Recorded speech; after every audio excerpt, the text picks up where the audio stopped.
What is up, everybody? Welcome in to another edition of the Pass and Half Sports Show. And today we have a special guest join us here on our airwaves. He is the voice of the Philadelphia Flyers for the last more than 30 years or so between the orange and black. And he joins us here today. He is no one other than Jim Jackson. JJ, good to see you, sir. How are you?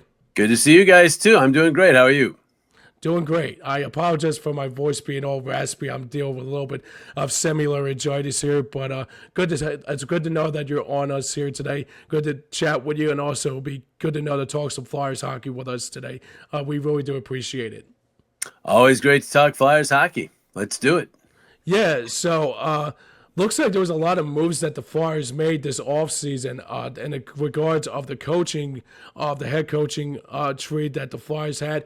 So it started in mid-March when the Flyers decided to let go of John Tortorella as their head coach, and then right after that they made an interim coach and Brad Shaw to become the interim for a couple weeks or so until the season came to an end.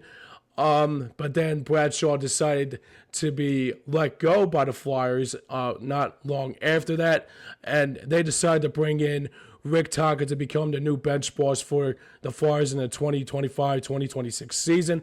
So, JJ, the first question I want to ask you is, what was your first immediate reaction when you hear the news that Rick Tocchet deciding to leave the Vancouver Canucks and taking this job to become the new Flyers coach in the 2025-2026 season? Well, I mean, I'm all for it. Tuck's a buddy of mine, so I'm kind of biased. But I mean, when you look at it from the outside, it's really a no-brainer as far as I'm concerned. A lot of people are going to say, well, they're going back to the old Flyers again. But he's only the fourth ex-Flyer to actually coach this team, and that's over 57 years. So that's not really that many. And one of them was John Stevens, who, barely played with the Flyers. Craig Berube and Bill Barber are the only other two. And I mean, I just don't see that as an issue here. Tocchet has been with a lot of different teams now as a coach, as a player. He's seen how it's done in other areas. He's seen how it's done here. He loves how it's done here. He loves the fans here. He loves the organization, the fact that they treat their players as well as any organization. And so he wanted to come back. He was in high demand at Boston, Pittsburgh, Seattle. I think all had interest in him. So the fact that he came here shows, A, that he loves it here, but B, that he sees a future for this team. And he sees that they are the third youngest team in the NHL at season's end, that they have a bunch of young prospects on the way, and that they have 7 picks in the first 2 rounds of June's draft. These people, one writer in particular, who says the rebuild is over, I don't know what he's looking at, because the bottom line is they are in full rebuild, no doubt about it. But the benefits of the last 2, 3, 4 years of the rebuild are now starting to show up. And after they show up in person, in terms of the players getting here, then it'll take a little while before they develop, and then it shows up in the win-loss column. We're hoping it's as soon as this year. They're going to probably make some additions to help this team. They need better goaltending, no question about it. But I think Rick Tocchet sees that this team has a bright future. So, JJ, the next question I have is, with Rick Tocchet being the 25th coach in Flyers history, and like you brought up earlier about him being one of the former players to now be head coach of the Flyers, my question to you is, with this young roster, what do you think Tocchet can bring, not just as a coach, but as a former player in this city? What do you think he can bring as tangible skill set or tangible advice to some of these young players playing in this city? What advice do you think he can bring to the table? I mean, it's two-pronged, Joe. I mean, first of all, you have the fact that he was a great player. I mean, he was a guy that is obviously a Flyers Hall of Famer, and great numbers, both as a goal scorer and in terms of how he was a physical presence. So he has that, and that still carries weight these days. And there's some doubt about maybe a coaching move, and you have a coach who doesn't have any NHL experience. Even coaches like Ken Hitchcock and John Tortorella, who are well established as outstanding head coaches at this level, they still never really played at this level. And, there's going to be those players who when they don't really agree with something he's doing are going to that's going to go to their mind. Yeah, this guy never even played at the NHL level. Can't say that about Talk. He played at this level, and he played at this level very well. And then you point out that he played here, both as a young player and as a veteran player in his 2 stints here. So he's seen the passion of Philadelphia sports fans, and that passion goes both ways. That passion goes in a negative fashion when things aren't going well too. And there will be times when that's going to happen. And he can say, listen, guys, I've been here when it's been good. I've been here when it's been bad. There's no better place in the world to play than Philadelphia when things are going good. There may not be a worse place to play when things are going bad. Boston's not so good. New York can be tough too. There are other cities that are tough on their athletes when things aren't going well. But he's experienced it, so he can tell these players what's good, what's bad, and when to get worried and when not to be worried. So I think that's cachet for him as well. And then on top of that, he's just a good head coach. People are going to say, well, he's never taken his team past the second round in the playoffs. But look at the teams he's coached as a head coach. He's been with teams that were pretty much either rebuilding at the very beginning of the rebuild or Vancouver, which he did take to the second round, could have gotten further, and then they had some internal things develop, which derailed him this year, in addition to the injury to Thatcher Demko. So I really think that he's a great choice for all the reasons that we just pointed out, and the experience factor is certainly one of them. So a part of being a good head coach is having good assistant coaches, being able to have a good supporting cast along with what you bring to the table as a head coach. Currently, as far as I'm aware, Tocchet has not chosen his assistant coaches. However, there is a gentleman by the name of Mark-Luke Richardson that is a possible candidate. Do you know, or have you heard anything, or who would you like to see as Tocchet's assistant coaches?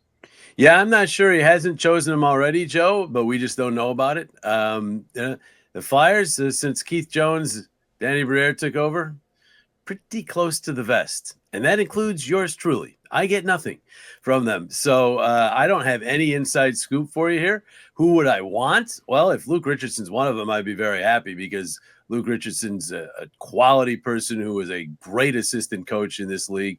Didn't go great for him as a head coach in Chicago, but again, he was with a team that was at the very bottom of a rebuild.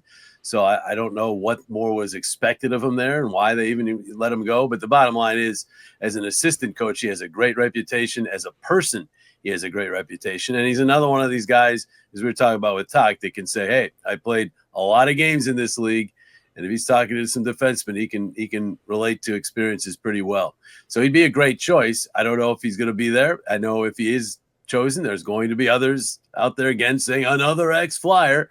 But as Danny Briere, I think, mentioned in one of his press conferences, maybe it's because people who've played here, especially when times were better, they're good. They're good at hockey, whether it's coaching or playing. That might have something to do with it. Craig Berube's a pretty darn good head coach. He's won a Stanley Cup, So, Rick Tocchet's done some good things. And so if some of these other guys we mentioned. So if it's Luke, it's Luke. If it's not, I'm sure they'll make good choices. I'll be particularly interested in seeing who they hire as the coach who will handle the power play. It is an area they absolutely have to improve. I mean, goaltending, power play, it's not much doubt those are the two sore spots with this team. 5-on-5 play, they are solid. But if they get more saves and they get some power play goals, this team's a playoff team, in my opinion. So I'll be interested to see who is the power play coach. Talk will have a say in that. Talk's had some pretty good power plays as a coach and as an assistant coach in his career. So he'll probably be involved in the power play, but I assume he'll have a coach who will be in charge of it and not him.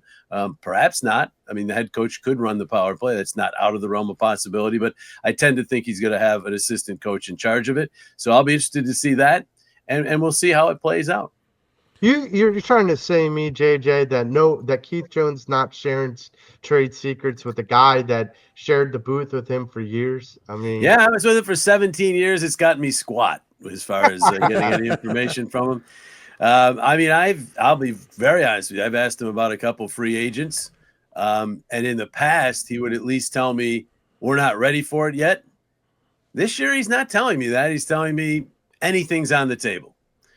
I really think that's his way of telling me to mind my own business. But the bottom line is, before I would throw out a name, he would definitely say, we're not ready yet. He didn't say that this year. So,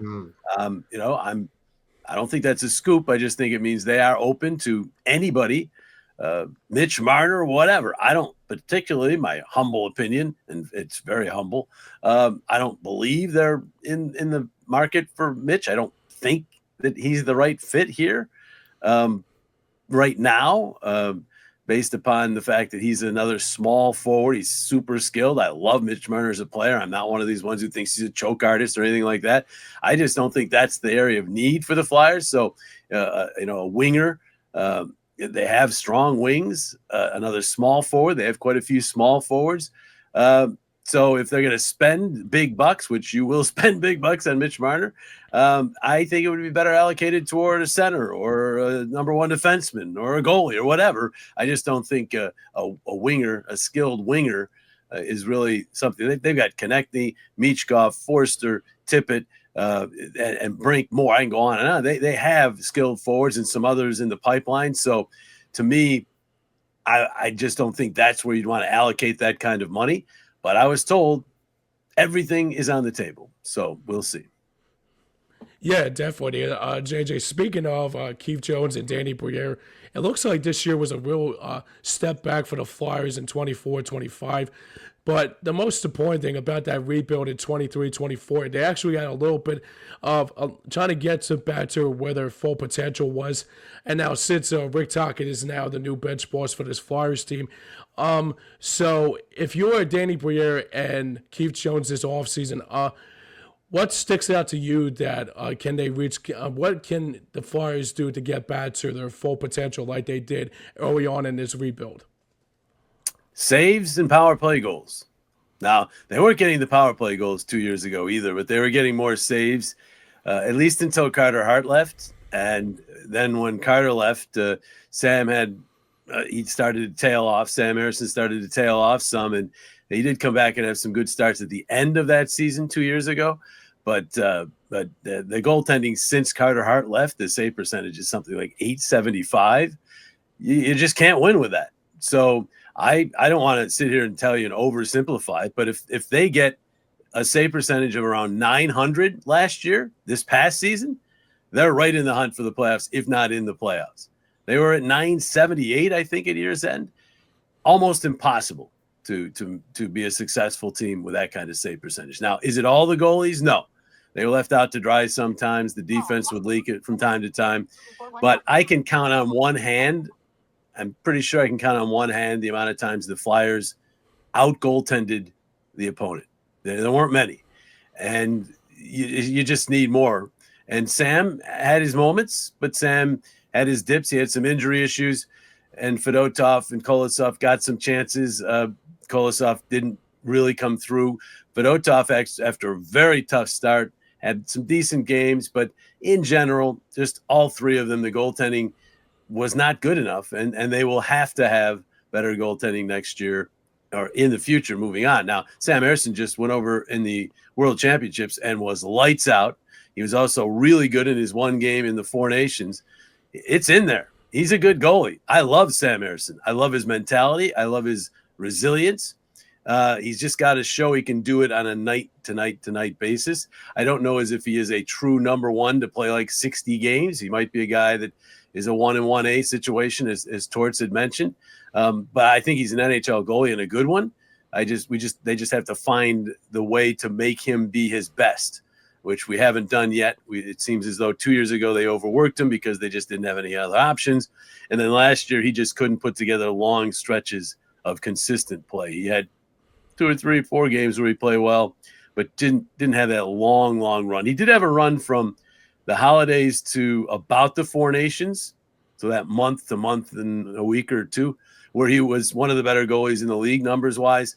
That was about the extent of it, though, in terms of his really good long stretch last year. He's got to elongate those good long stretches, put those bad patches away, or at least shorten them up. I think he can. I think he's still, by goaltender standards, young. So I think he's part of the equation, but they might need to add to help him out a little bit more. We'll see.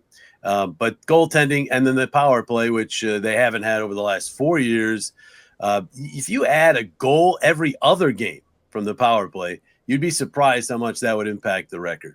So if they can get that power play even up to like 20th, I mean, not even into the top half of the league, but just at least respectable, at least, decent.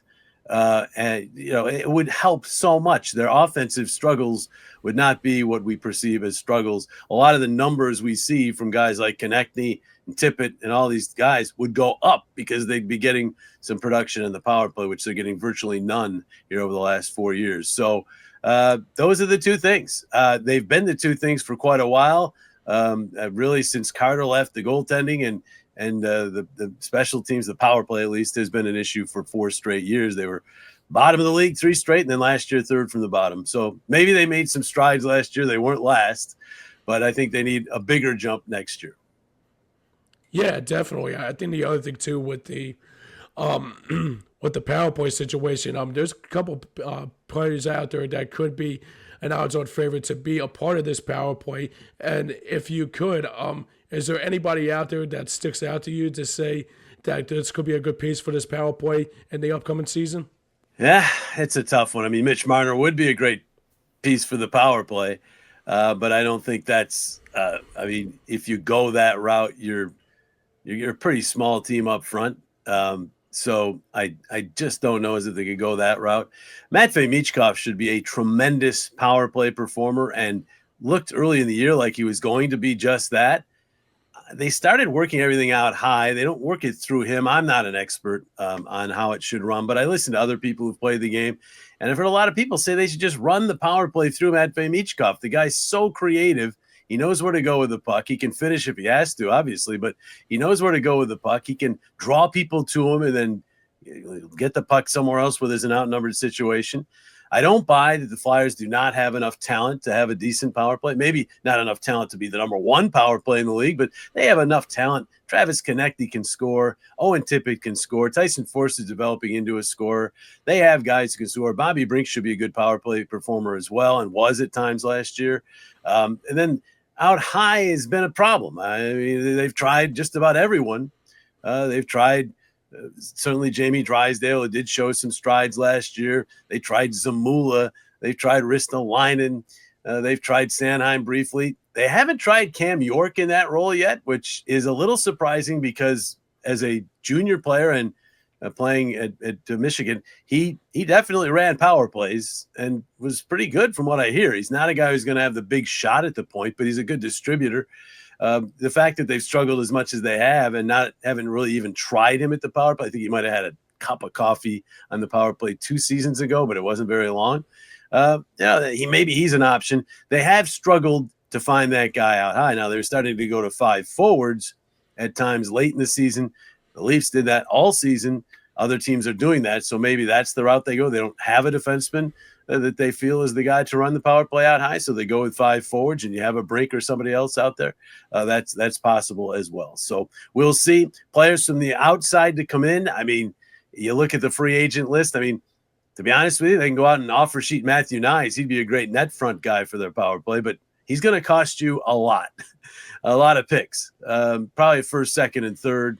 I was talking to Bush about Nyes in November. I said, and then he went and he was so good. I was almost like, don't be this good. Don't be this good so fast, but he was so good. And even in the playoffs, he looked good. So I think he's going to cost the maximum for an offer sheet.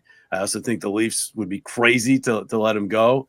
And on that note, the Flyers have to get Forster and Cates and York signed because especially Forster, after he looked good in the Worlds as well, he's no secret anymore. So they want to get him signed before somebody offer sheets him.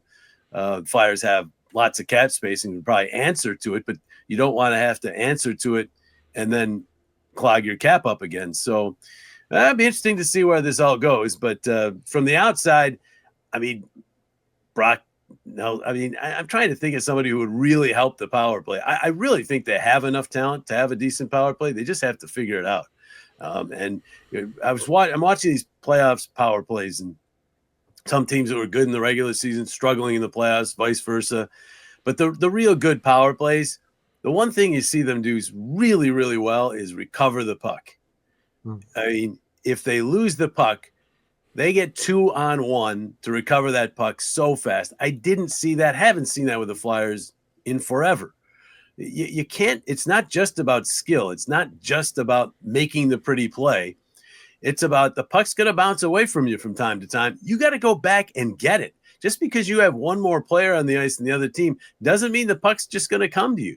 You have to go get it and show more hunger than even the penalty killers have to get to those loose pucks, get them back and set up. And oftentimes when you recover a puck on a power play, the defense, the penalty killers are a little bit out of position at that point, and that's where you can set some 3-on-2s and 2-on-1s in isolated circumstances and make some things happen. So whoever runs the power play, whoever's on the power play next year, I hope we see him recovering the puck better because it's an underrated element of any power play. You know, when you refer to that, I kind of go into something that me and James have talked about. We do the Flyers post game show for Hardcore Sports Network and Stream Punk Entertainment. And one of the things that I pointed out, especially throughout this past season, was that the Flyers power play, when you're the defenseman or when you're guarding that blue line, you have to pinch. You have to pinch to be able to make sure that there's no like clearing the zone through the boards. You know, you're blocking the puck in that way, that you're keeping the puck in the zone so that way the defenseman or the shorthanded team for the opposing team gets tired out quicker because as soon as they clear the zone, they can line change, which then kind of puts your power play at a disadvantage because you're not draining or making the other team exhausted by just chasing the puck in that zone. Yeah, there's no doubt. And Joe, it has to be a 5-person Yeah. puck pursuit mission. Yeah. And if you're a defenseman and you go in and they get it by you and you get a short-handed breakaway or short-handed odd man rush against you, well, it's going to happen from time to time. But you have to basically be aggressive toward those pucks, not passive.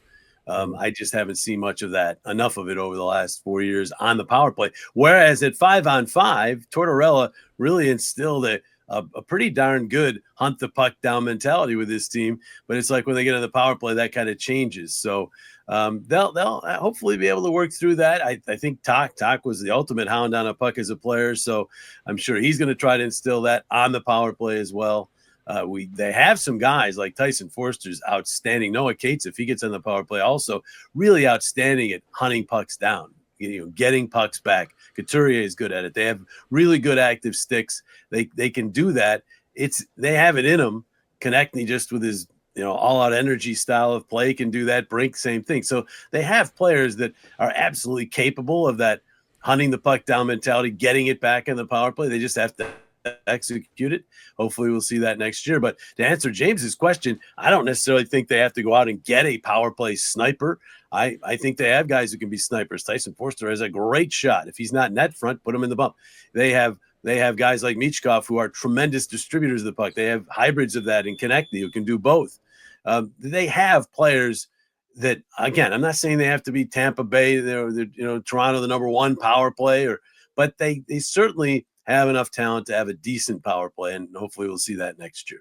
The upcoming draft in June, we talk about what this team's going to look like, and you named some of the young talent that's there, Michkov, Forster, Noah Cates, stuff like that. But we have 7 picks in the first 2 rounds of the upcoming draft. There's a lot of maneuverability, whether they use some of those picks to pick up guys like you're talking about through offer sheets, or they actually use all 7 picks. So I have 2 questions. Number one, do you think Danny Briere is going to use all 7 picks and pick 7 guys? Or do you think that this is a matter of trying to improve the team with quality talent versus quantity of talent? That's a good question, Joe. I mean, he has 3 options with all those picks, with all those assets. 1, make the picks.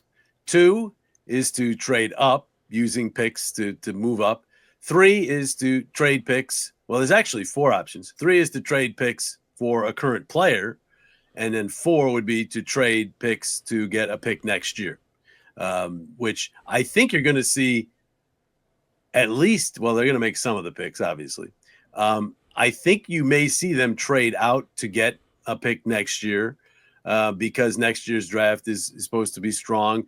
The thing about these drafts, though, 2 years ago, this draft was expected to be one of the best drafts ever.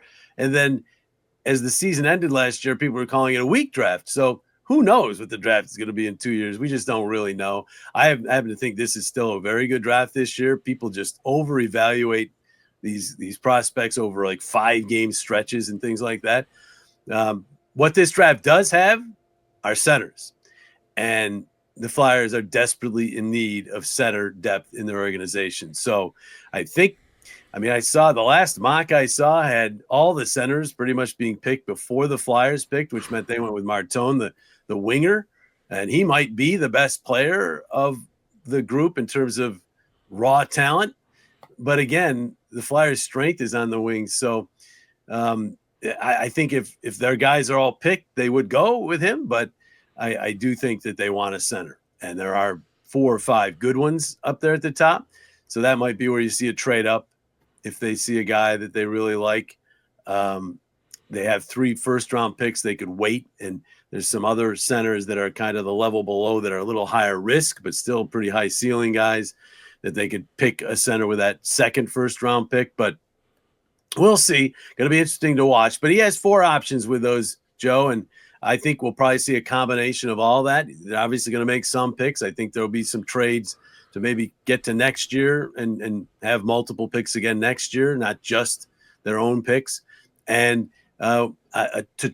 maybe a trade happens where they trade a pick and something else from this year's team for a player. That could also happen. And then obviously the trade up scenario, which I think is a distinct possibility too.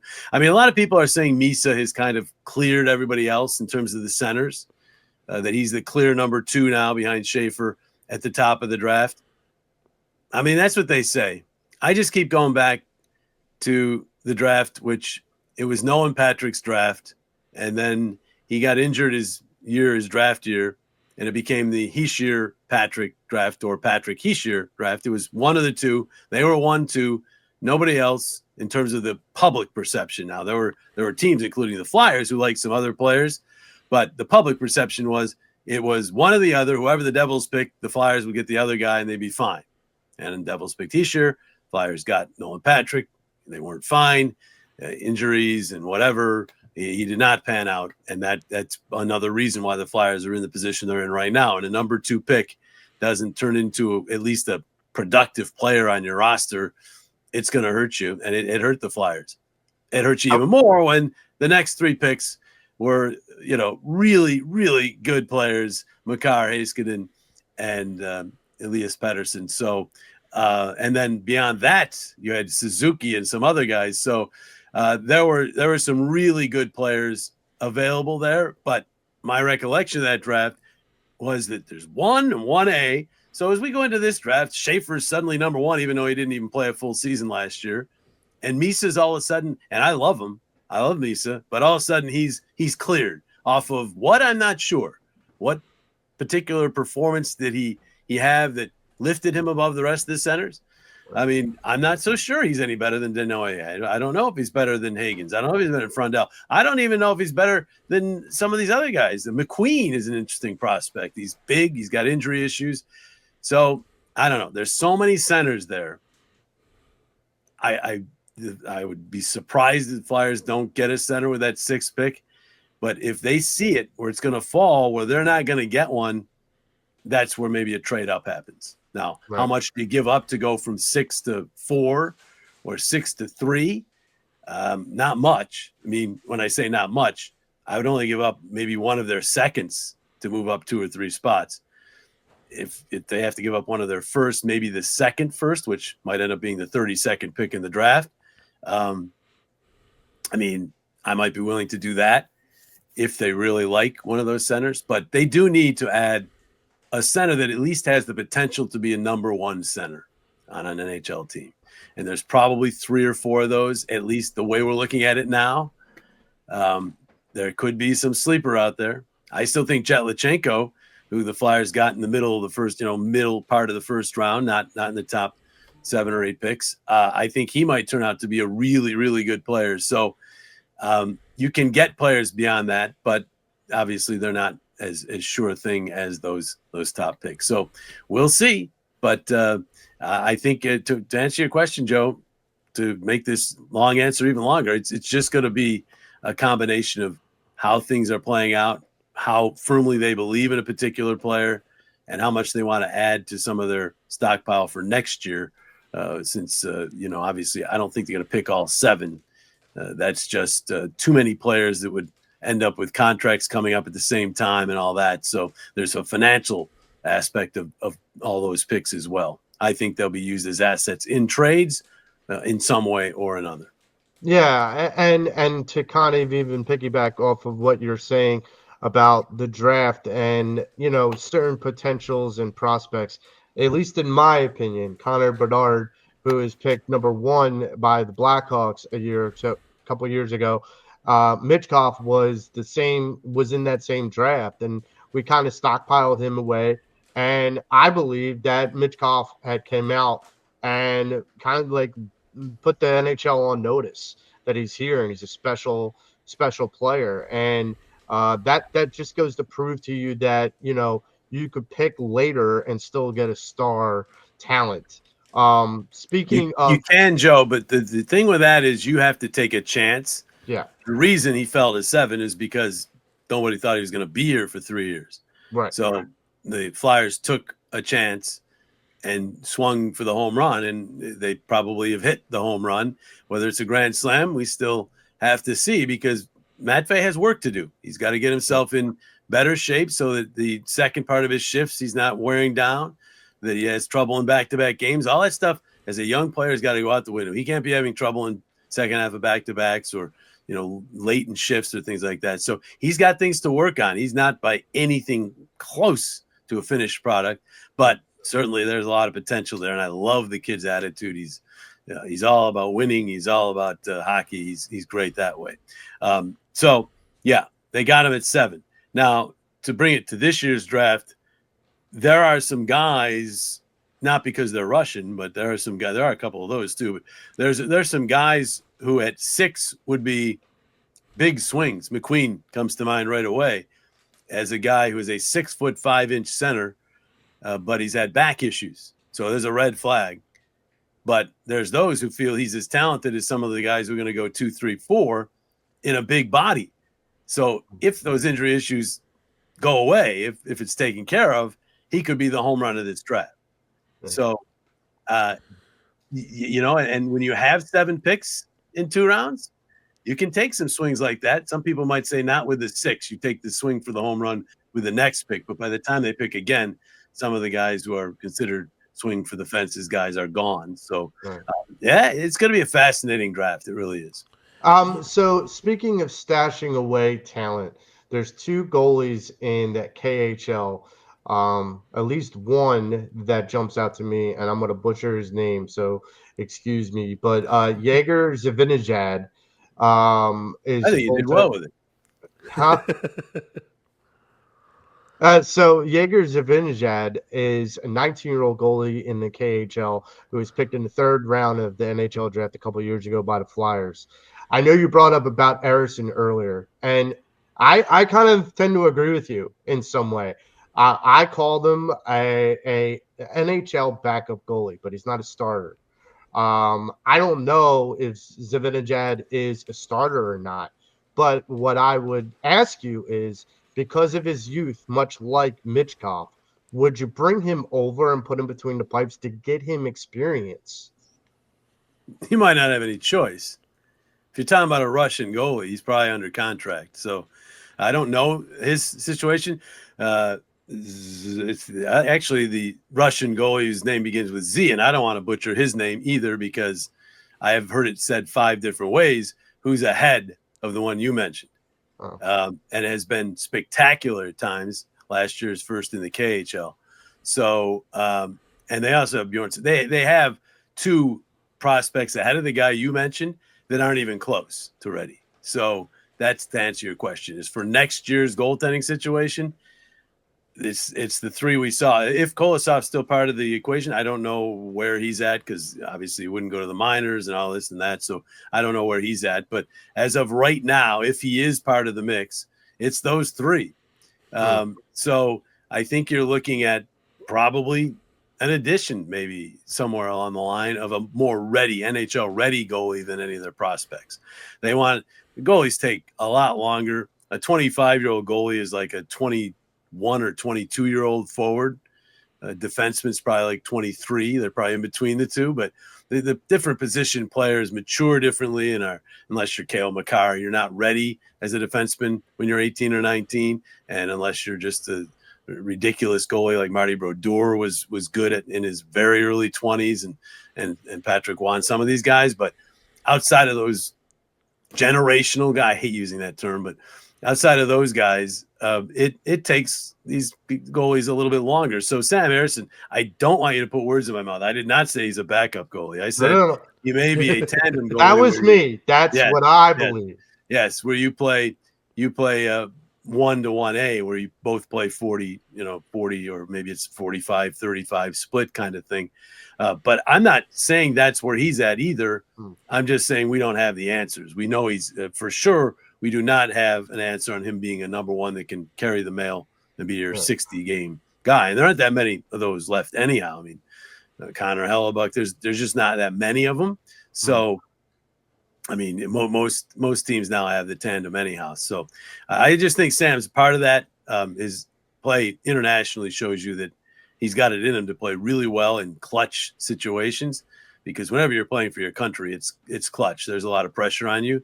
And he's had a year of really firm, solid, great international play. So I think he's definitely a big part of it. But after that, I don't know. I don't even want to write off Fedotov, because Fedotov's numbers, I know his style is crazy and he doesn't look good a lot of times, but his KHL career was stellar. So if you're going to throw some of these young Russians at me, their numbers aren't going to be as good as Fedotov's. So you just don't have any guarantee that any European goalie is going to come over here and be the answer, nor do you have a guarantee that any young North American goalie is. You just don't know with these goaltenders. So I think the safer bet would be to go out and get somebody. There is a restricted free agent, Hofer in St. Louis. Maybe an offer sheet there. I mean, there wouldn't be like a major offer sheet. It wouldn't be for a second, third pick. It might be a second round pick, something that St. Louis did to Edmonton to get Holloway and the defenseman. What's his name? Broberg. So, I mean, you're looking at a situation where they might have to go outside to get a goalie to help now. I don't know if that's part of their plan. Again, I don't get any information, but that's, I would say, a possibility, because they do, when they start that season next October, they have to have some level of confidence they're going to get better goaltending than they've gotten the last year and a half. Okay, JJ, to wrap things up, and we really appreciate all your time. The final question that we have for you is this. Me and James are big Flyers fans. There is a ravenous Flyers fan base, and you're speaking to all of them right now. And what is your expectations or what do you think our expectations should be for the upcoming Flyers season? Joe, you got to ask me this after free agency. There's so much up in the air. They're going to make probably some trades too. The draft. I mean, right now, I can tell you, I thought this team was going to make the playoffs the last 2 seasons, and they almost did 2 seasons ago, should have. And again, last year, they got to get some saves. But so if they can shore up the goaltending, and that would probably have to come through a trade or some kind of free agency deal with maybe a restricted free agent. But if they can shore up the goaltending and get that number, that save percentage closer to 900 as opposed to 978 or whatever, I don't see any reason why this team can't make the playoffs. There is enough talent here. This lack of talent narrative out there. You look around at some of the teams in the playoffs and look at their 5th and 6th defensemen and their 4th lines, and it's like, No team has 12 all-star forwards and 6 all-star defensemen. So, it's they're not that far behind. They could have made the playoffs, should have 2 years ago, and could have last year if they'd gotten some decent goaltending. So I know it seems 5 straight years out of the playoffs, seems like they're a long way away from the playoffs. I don't think they are. I think Talk will obviously have a positive impact. I think he'll have a positive impact on some of the veterans who maybe didn't see eye to eye with Torts. I think he'll also work well with youngsters. They will add, I think, this year as opposed to subtracting as they have the last couple of years.